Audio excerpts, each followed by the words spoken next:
welcome to episode 5 of Before the Fight, a big one. We've got a lot to talk about. Shannon, G, we're joined by Frosty, Justin Frost, rematch for the Australian title, and his trainer from Ace Boxing Promotions and DiCarlo Boxing, Alfie DiCarlo. Boys, how are you? Yeah, good, thanks, mate. Yeah, good, thanks for having me. Let's get straight into it. Another big promotion coming up on the 28th of November. 28th of November. Now, a couple of rematches to talk about there. Before we get into that, let's go straight to the rematch that we're all sitting here wanting to talk about now. Yeah, it's penciled in on the 28th of November. Frosty and Waylon Law in a rematch for the Australian title. Everybody will agree. I think that it was a cracker fight. It's one that everybody enjoyed. The crowd was going ballistic, and it's something that Frosty really wants to. He wants retribution, and he wants to get that belt back deservedly. That we thought we were probably a little bit hard done by in losing in the first place, to be honest. Just on the fight, will you be looking to make any adjustments, or will you go generally for the similar game plan? Well, look, I think we need to make adjustments because something's amiss there. I don't think Frosty was lettuce. I don't think Frosty was rewarded for his defence. And Frosty has probably got one of the tightest defensive guards I've seen in a fighter, especially in Australia. Yeah. Very tight defence. A lot of those shots were caught on the gloves, but I think Waylon's very fast hands type of guy, and the way he sort of flicked out and flicked his jab and was very snappy with his punches, although they were majority being landed on the guard, it looked good. And I think sometimes, watching it on the live stream, that's what you could see. Yeah. And that's what I said, watching it on the live stream, it was a little bit distorted and slow, but it looked like he was the flashier fighter, and that's what I was saying. Like, you just couldn't see the little perfect things that Frosty was doing. For me, in the fight, I don't have that third-person view. When I watch it back and I go, I could have worked more here, could have worked more there. When I'm catching it on the guard, I'm thinking, I'm coming to the corner thinking I've won that round, or he hasn't really touched me, I'm fine. But you can watch it back and you go, why did I have that big 30-second lull of not doing anything? So they're the little things I'll be working on to improve on. It's not so much a skill problem. As everyone can see, I think I got the skills. It's a work rate problem. Waylon did amazing. He did a great job. I think people, in the mindset of people, would have been, look, and this is no criticism of Waylon, I think 3 years or 2.5 or 3 years, whatever it was, to come off the bat and fight one of the hottest super lightweights in Australia, they probably weren't expecting it to be as close as it was or as close as it seemed.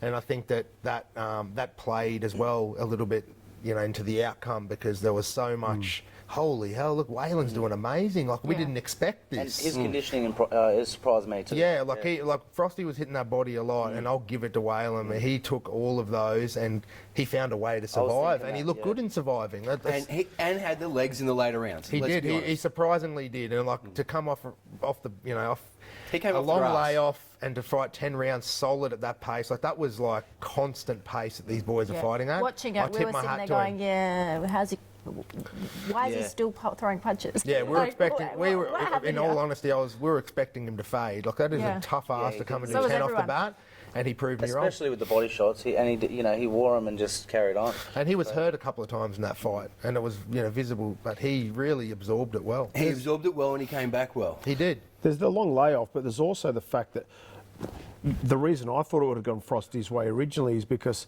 Frosty's strength anyway is big. He's a very, very strong athlete. Yes. And yeah, like you said, I thought Waylon would sort of dip in the later rounds, but obviously... No, he didn't read the script, credit to him and Damien. They did a great job to pull him off the grass and into the most iconic belt you can fight for in Australia, the Australian title, and something that is very dear to Frosty, and that's why we're so sort of adamant that we're going to get it back. And a positive we can take away from this is it sets up a good rematch for the whole country to watch again. So I'm looking forward to it. It is like I said before, it's not a skills adjustment. No. It's a conditioning adjustment, and Alfie's going to have his close eye on me, and I'm not going to be having to drop all this weight. It's not anyone else's fault. It's my own fault. With the COVID shutdown and all that sort of stuff, not training, not having a gym. The diet wasn't right, and it was my own fault. I could have cleaned that up, but to take the loss, you got to look at what was wrong and make the adjustments. I would have scraped through my other fights not thinking about those things. And that's such a perfect attitude to have, because Brilliant. in a close fight where your team and yourself probably thought that you did enough, you could walk away from that and go, I didn't lose. I should have. I did this, and but looking at what you can fix to make it more right the next time. Frosty, as a mental point of view, you said to me beforehand at the weigh-in that you struggled on the weight cut. We sat here on the couch a second ago and you realised that was something that you were telling yourself, yeah?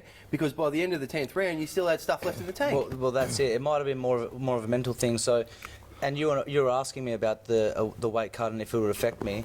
It didn't really affect me. You guys could see I was still nice and tight and clean in the 10th round.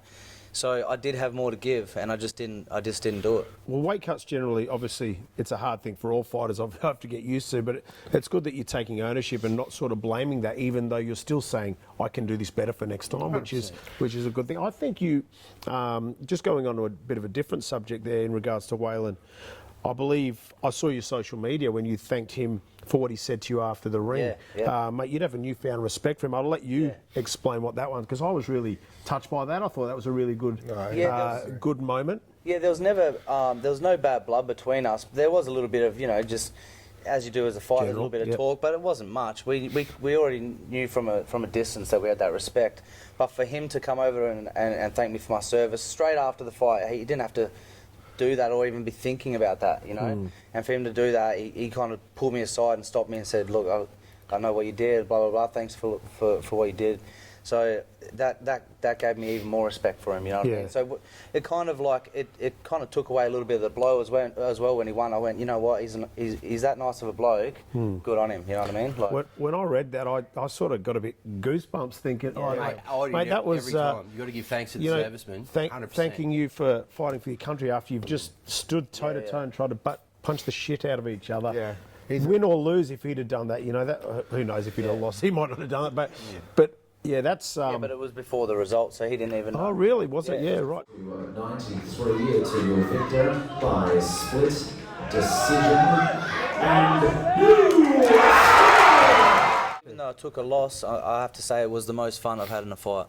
Mate, even it was my great. first one. Even the banter between rounds, when you did that belt thing with the glove, mate, I nearly threw my drink in the air. I was telling you my belt's staying with me. I think at a point during the fight, I think it was about the 8th round, and Liam and Steve Edwards were in the corner. I just turned to them and I said, man, this is a great fight. Like, actually, it just clicked. Like, it was like, man, just as a spectator and a lover of boxing, you look at that fight and it was an amazing fight. And it's a credit to both boys, and also the fact that we can all do it all over again is even better. Well, that's it. Sometimes, who knows, like we've seen many great trilogies in the past, haven't we? Who knows? Frosty wins this one. But it builds the promotion for the next fight as well, let's be honest. Well, they're two Queenslanders, so why not? That's right. It's a good fight every time. Great fight. The immediate rematch, look, and there'll be more eyes viewing it, or more eyes on it this time. Frosty, you've got to be itching for it. I can't wait. When's camp start?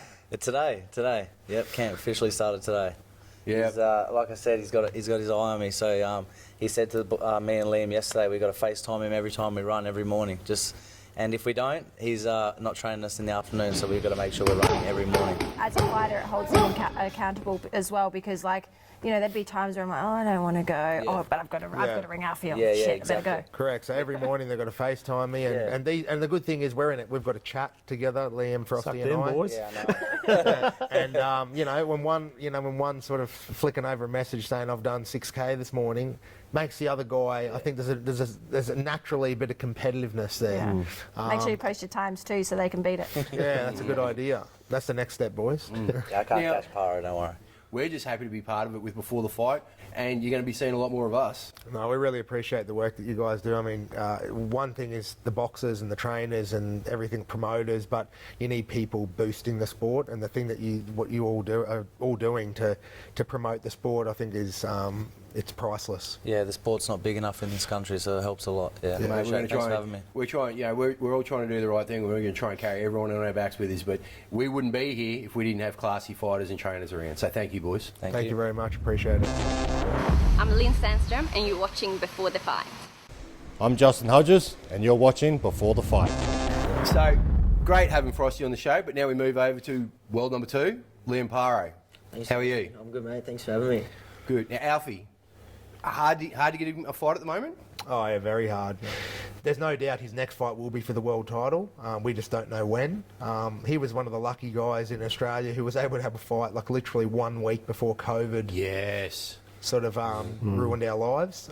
So he had a fight on March 7th. So he's not as bad as a lot of other people who haven't fought since last year. How do you match up with these boys? With Catchell, with Ramirez, with Taylor? You know, I reckon Josh Taylor's definitely the hardest in the division there. I think he's going to beat Ramirez pretty convincingly. Watching Ramirez and stuff, he struggles a bit southpaws against when he fought Jose Zapita. I thought Jose Zapita got the decision. So they're pretty much all top, like Taylor, Catterall, me, Zapita, we're all southpaws. So, yeah, but coming to Catterall, I think I got him covered. I really am confident. It's just a matter of time. So when I get my shot, I think I'm definitely going to beat him for sure. Is that a fight you guys are going to bring to Australia? It's certainly a fight that my dad is interested in bringing and has, the resources to bring it here. But, look, at the same time, if we're not able to bring Catterall here, there's not one part of us that's worried about going to the UK and beating Catterall in the UK. So we'll do whatever we need to. I mean, the world title's the pinnacle of the sport, and we're not going to pass it up over fighting about where it's going to be fought. In this crazy time, Liam's ranked number 2. Obviously, not a lot of people are fighting. Only certain people are fighting in the world at the time. So how long have you been told you'll hold on to that position before you get? It's just don't know, and we don't know the answer to that question. But I think it would be in circumstances where Liam, obviously we've defended the WBO strap of some sort for the last 2 years, and we've brought quality opponents over here. He's already beat a rated opponent. Fatih Kellis, who was a 400 fight amateur veteran, went to the Olympics, and we brought him over here, and Liam beat him convincingly. They're not stripping titles. Yeah, I mean we're not really. Yeah, we're not stripping really. titles. They're not changing their rankings while people are unable. Yeah, I mean if we could bring someone over here to fight. I mean we're interested in fighting at the top level. And I think that anybody would be silly to say that if you're in Liam's position, you're not going to have just another fight. Liam, what I want to ask you is you debuted in 2016. Yeah. Right, we haven't even finished out 2020 yet. You've had 19 fights. It's a fast start.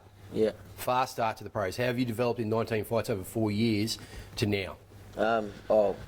Crazy. I've got Alfie, the best coach, looking after me and leading my way. So it's nothing but going up, and I've developed fast. I've only had a short amateur professional career, but I feel I'm ready now, 100%. So it's just a waiting game for when everything's open, and I'm ready to win. When we're talking to the boxing circles and the teams around, when the name Liam Paro comes up, everyone says the same thing. Everyone says that he's world class and that he's ready to go and hit that world stage. No one says that he's underdone and that he's not ready. Mate, Liam's a quality operator. As we spoke before, when Frosty was in the chair, it's important to have that good team around you with Alf and Ange looking after Liam as well. Liam's a good puncher. He's a good boxer. And one thing I like about Liam, he's got the ring IQ to change the pace of the fight. Like he knows when he knows when to pull the trigger. He knows when to hold back. Or so far he does, obviously. And if people come out swinging, he knows how to feint and step back and hold and move. And he knows how to be in charge of each round rather than just doing what the opponent does. It's like he's running the round rather than the opponent. You've got a great boxing IQ for 4 years, let's be honest, and 19 fights. Is this where it's all coming from? Yeah, definitely. It's I'm really interested in the game. Liam's sitting there going, yeah, I'm awesome. Is that what you want me to say? Keep talking about me. No, but I'm always learning. I'm watching fights. I'm picking up little things. In the gym we're working on them. It's just little things I just try, and if it works for me, I like to try a lot of things and experiment, I guess, and a lot of things are working at the moment. Is there a fighter that you generally watch and you go, I like what he does? Is there an old school fighter or somebody that you go model yourself on a little bit? Look, I like at the moment Terence Crawford, Errol Spence. Yep. Strong fighters. Smart fighters. Smart fighters. Yeah, they're very composed. So I try to watch them a lot more Errol Spence. But but everyone has their own style. So I'll watch a fair few fighters and just pick up little things from each person. And if it works for me, I'll apply it and go with it. Yeah. How important is it for Liam to be, at this point in his career, to be composed the way he is? You've got your fights where you can be composed, but when you've got someone that's going to upset that and to be able to stay composed, that's a matured fighter. doesn't matter the age or how long you've been doing it. If you can do that, you're a matured fighter. Hey, big raps, kiddo. Yeah, no, I appreciate it. How good's that? Well, I suppose you don't get to number 2 in the world without knowing your craft, do you, I suppose? Yeah. And, you know, it goes a lot to my coach, Alfie. You know, he teaches me a lot, so... I think, like, if you look at Liam's, in particular, the last couple of years, it's been a tactical rise. So what we've tried to do with him is expose him to a number of different styles. What's driving you at the moment? Man, honestly, I just hate losing, So I just want to be the best at You're that everything I do. competitive? I just am that competitive. Mate. I'll die in there rather than lose, you know. So that's what drives me all the time. I just want to keep winning. Frosty told me that you're really shit at running. Yeah. He told me that he's going to beat you. He's next that time. far behind, he can't even see me. No, we push each other, you know. It's good competitiveness in the gym. That's another thing that keeps us going, you know. It's if one person does 6K, the other one's, if we're running, it's no, we'll push another 500 a kilometre. Is that what's really pushing you at the moment? The fact that you just love all aspects of the sport. You're in and out of everyone's gym. You're saying yes to pretty much everyone. Yeah, I do. I love boxing. Absolutely love fighting. You know, I always have. So, any chance I get to do it, I will. And how have you seen it change over the last 4 years with the boys? You've been in and out with a lot of people. Yeah, you know, like Alfie said, when we got the opportunity to spar with Horn for the Pacquiao and Crawford fight, that was huge. I only had about, I think, not even 10 fights at that time. No. And getting in there with someone that's going for a world title and then become world champion, you know, it was huge. And it was a big confidence boost. You know, I was his main sparring partner when he beat Manny Pacquiao. You know what I mean? Like, he's one of the, if not the greatest fighters ever. So that was just like, you know, if I can mix it with these guys, I can do this. Oh yeah, for sure. You don't want to be someone like, you know, where internationally they mention your name, you're like, who? Like, no one wants to be that person. So yeah, no, 100%. And to have the Aussie guys' names thrown in it, that's huge. It's awesome. Is that your first hurdle to get past all that? And now, yeah, he doesn't have to clean out the backyard. He's legit out of that conversation, isn't There's he? no Especially we were doing that 3 years ago. yeah. You know, when we went for the Australian title, Queensland title, there's people not want to fight. And now we've worked our ass off to get to world number 2. And now you got the little dog starting to bark now. You know, they're just trying to catch the wave. It's like, stay there, you know. Kiddo, thanks for being on the show. Alfie, thanks for being on Thanks, the show. mate. Good Thanks for man. having us. Thank you. I'm Tyson Best and you're watching Before the Fight. I'm Shara Roma and you're watching Before the Fight. Jack Bowen. Jack, thanks for being on the show, mate. No worries, Rob. Thanks for having me. Shannon, G, how are we? Good? Mate, how are you? Mate, exciting prospect. Decided to say no to the Olympics. You turned pro. COVID happened. It's a story that we've spoken about with Taylor, with Clay. How have you found it staying, you know, focused and active? To be honest, I think it was good. It was like a forced break. I had to have a break. There was no choice of going in and having fights lined up. So in that break, I decided to find some more hobbies, I guess. I've been playing heaps of golf, as you guys gave me a bit of flack for last week. But it's given me like a new outlet on my training. Now back in a training camp, it's given me a bit more of an outlet outside of that. So that was positive from it. As far as training, Gareth sorted out some Zoom sessions, was just checking in on me. I was only training 3-4 times a week, so I enjoyed the break, but it's good to get back to business now. You spoke about campaigning him at super middleweight. I think that's a great idea. You're comfortable with moving around there? Yeah, that won't be a problem. I fought in the amateurs at 75 for a long time, and that won't be a drama getting back down. It's just all on me and, yeah, not Gareth.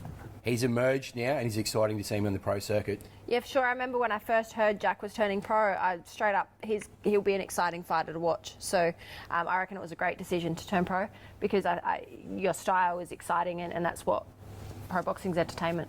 Now you've got MTK behind you. Talk to us about that. Yeah, that was a massive thing. That was a relationship Gareth and I, we started back in about 2018 when I missed out on the Commonwealth Games. I was sparring Ron Murdoch at the time, and Tom Stalker come out to watch me spar and got a bit of interest. Obviously, we've known Mike Altamira for a long time now, so that relationship was already there. Then it was just me chipping away in the amateurs and getting my apprenticeship done before it was waiting for me to make that final move to turn pro because Gareth was ready. We need to make the people that are watching the show understand what would make a kid turn away from the Olympics. It just wasn't for me. Yeah, I did always want to represent my country, and once I did that, I did feel I was on the bad end of a decision as well, and it wasn't. You saw that in your social media recently? Yeah, it wasn't the first time either. Like, you know yourself, Shannon, coming through the amateurs, and there's no accountability for it. I'm not getting paid for it. I was paying to go on trips. I just had enough of it, and I thought, you know what, it's time for the next step. But that was my decision. I had to make that. A lot of people around me probably thought, you know, you're nearly there, just do it. But I didn't want to do it. And speaks in volumes for his character. Just before the Olympic trials, 2012. Yeah, there you go. They told me, like, you had to move to the AIS, you were going to be there for 6 months. I got kids, I got a mortgage, that's not going to happen. So I turned pro. Talk to us about the Jamie Myers Productions and this upcoming fight, your opponent. His name's Cody Pointer. I think he's had a few MMA fights. I don't know too much about him, but just turn up and adapt on the day. Really, I've done all the work. I've been in with world-class people in the gyms and in sparring, and so whatever happens on the day, I'll be fine. I think that's something that you learn in the amateurs is to adapt.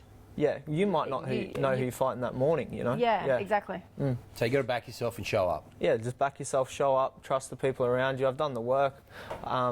It's all about me turning up on the night now. Okay, I'm super excited to see you just slay away in the super middleweights. Yeah, no, I appreciate that. And being with MTK too, they've got proven success with people like Fury, Billy Joe Saunders, Michael Conlon.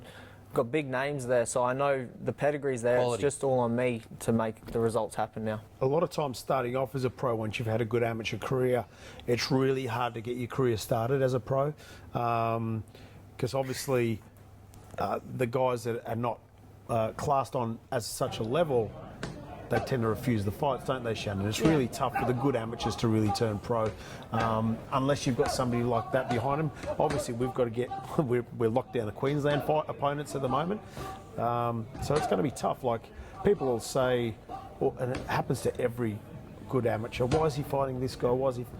Well, because a lot of the others won't actually take the fight. That's really what happens. Would you agree? Yeah, 100%. Yeah.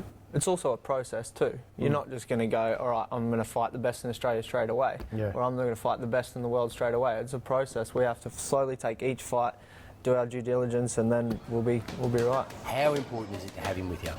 It's everything. Yeah, and Gareth helps me not only, like, boxing aside, I'm still a person as well, and Gareth helps me. I ring Gareth 2-3 times a day. He's helped me with a job. Advice, he's my psychologist, my doctor, my dietitian sometimes, but he's everything to me, and I trust no one else but Gareth. Mate, how good does that feel, hearing that? Mate, it's good. It's I know the respect we've got between each other, and it's just exactly the same as all good combinations say, like Shannon and Luke and Alfie and his boys as well. It's so much more than the boxing and the coaching. I think successful partnerships, well, when you work in a partnership, the outcome's better, isn't it, rather than just doing it all alone. In the back of your head, who do you want to have a crack at? I know who he'd like to fight on the world scene, but he knows he's nowhere near ready for it. Who's that? Caleb Plant. There you go. Yeah. That's Best what I'm looking supermiddleweight for. in the world. Okay. That's what I'm looking for. But that's well out of my depth now. Yeah, as but far it's as good- the fights I've good had, to aim for. Definitely a fight I'd love to see in the future. Bingo. Stylistically, I think we both box very similar. I just got to stay in the gym and earn my way up there. And watching you move around, with Hooper and with Rowan Murdoch, obviously you've learnt a lot from that, but to get the call must make you feel really good. Yeah, it does, especially with such high level boys. Like Hooper fought for the WBA and IBF international straps and won them. Rowan just fought for a world title eliminator. Like, these are top quality boys that I'm getting to be in camp with and learn things that they do differently to maybe Gareth and I do, and I can take things on board. Little things in sparring, like little pro tricks that I wouldn't be picking up if I was sparring amateurs. So, they're great. How important is that as he's starting out his professional career? Yeah, 100%. And one thing that I'm loving to hear is that you're learning sparring. So good. Like, so many people, like, the amount of girls that I've sparred, and, like, I'll spar 10 rounds and there's 3 different people. Oh, yeah, I beat her in sparring. I sparred you for 3 rounds of 10. Like, sparring is about learning, and if you're going into sparring with these guys and taking away from what they're doing, then you're doing it for the right reasons. Yeah, that's definitely a good point too. I think just trying to take my ego out of it as well. Like, if someone gets it over me for 4 rounds, I've in the past been dirty on myself, but now it's like, well, I'm just learning. This is part of it. Mate, exciting career, life, G. yeah. Exciting. Yeah, I think so, and I think he turned professional at the right time. Like, I actually wanted him to turn pro 2 years earlier.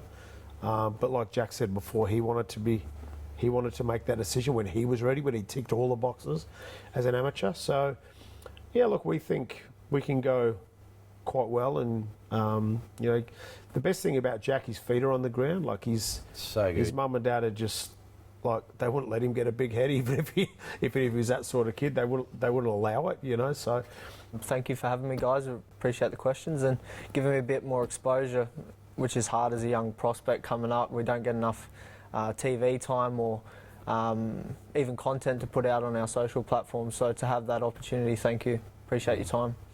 And Jono, if you're watching, hi mate, how are you?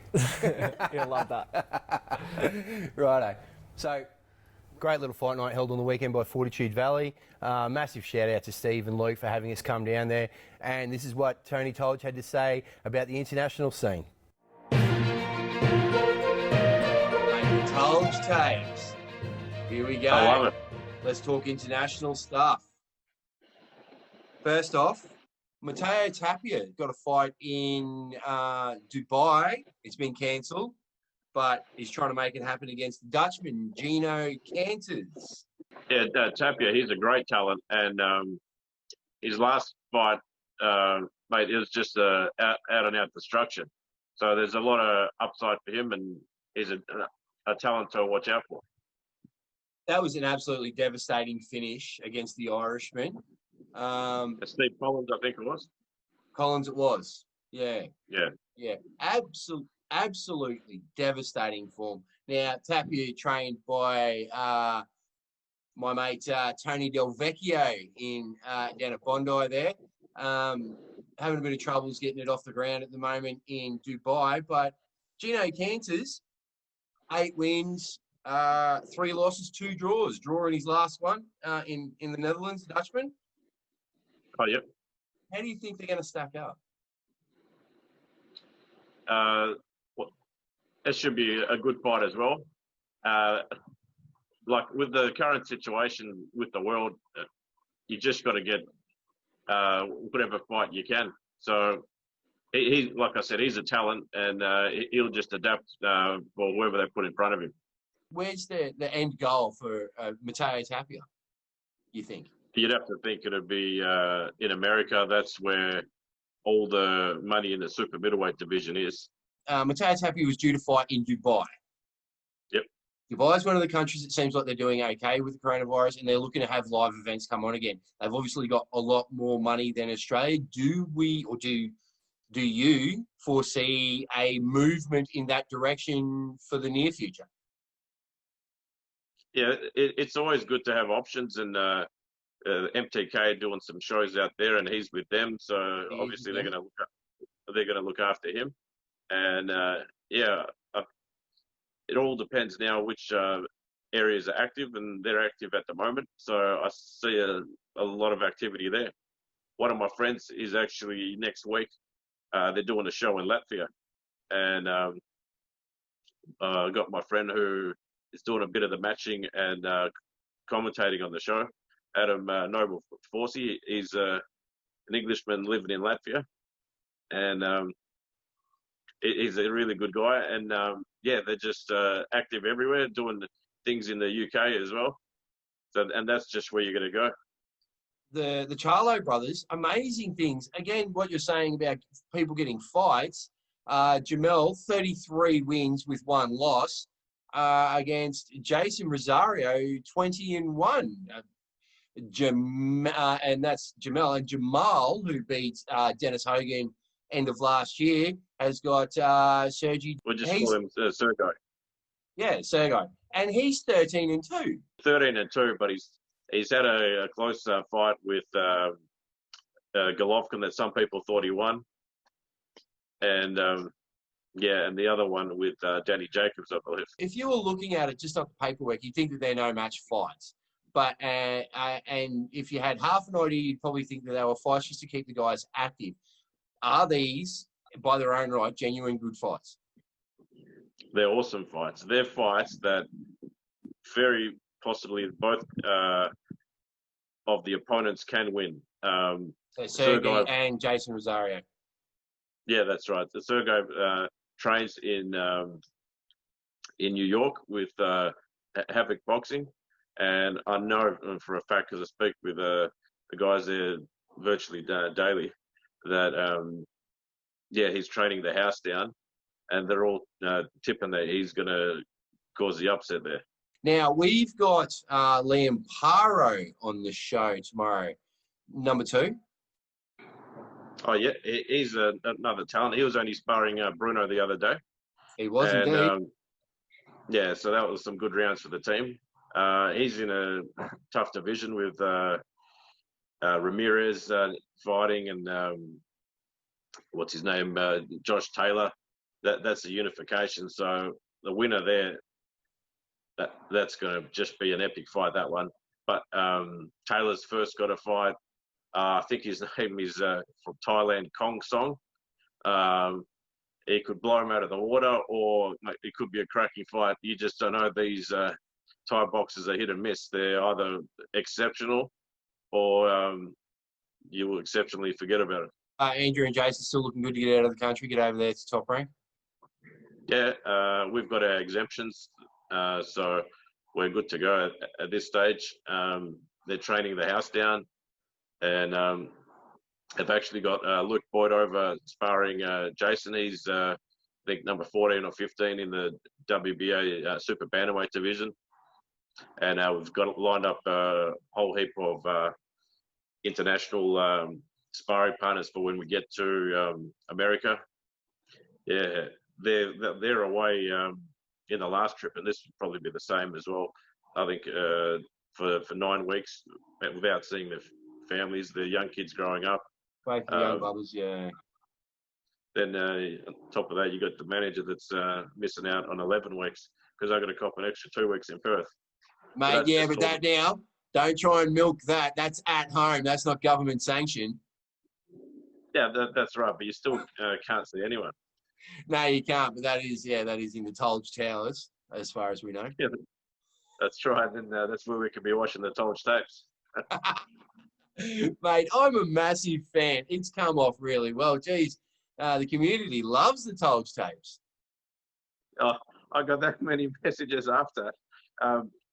Because as we're talking now, I knew nothing about the name of it, but everyone's loved it. I've been getting private messages, screenshots, everything, and they're saying, "How can we watch this? How can we watch this?" I said, "You should have been watching it from the start." Yeah, said it's a great show, and yeah, but it's all coming along nicely. I think, like we said. Mate, look, I was sitting there and I thought, this segment it needs a name. We're in a very lucky position before the fight to have you on board and doing the work that you do. You're an asset to any organisation that you're involved with. Your time is very short, so we greatly appreciate you. We knew the segment had to have its own name, and we wanted to give that kind of old world kind of secret feel to it as well. Because in this game, it's finger on the pulse. And if you don't have your finger on the pulse, you're not going to keep up with what's going on. And you are the man in the know. You're our international man of mystery, and we can't thank you enough. Thanks for that, mate. I appreciate it. Mate, you have a great Sunday afternoon, and we will see you next Sunday for the Tolge tapes. Sounds good, mate. Thank you. Thanks, legend. We've had a great show, guys. Great guests. Good show, mate. I liked listening to Alfie. Didn't really like listening to Jack's bullshit, but no, overall it was pretty good. He's got to listen to it in the car right I listen to it all the time. No, it was good. Good having Frosty on. Yeah, it was awesome. It was good to see that, I just love the attitude of it was a close fight, but we didn't win. We're going to do this differently. Liam Paro is an exciting prospect. Jack, an exciting prospect. Big things happening for Queensland and for boxing. We're happy to be part of it, and you're going to hear a lot more from us. You are watching Before the Fight.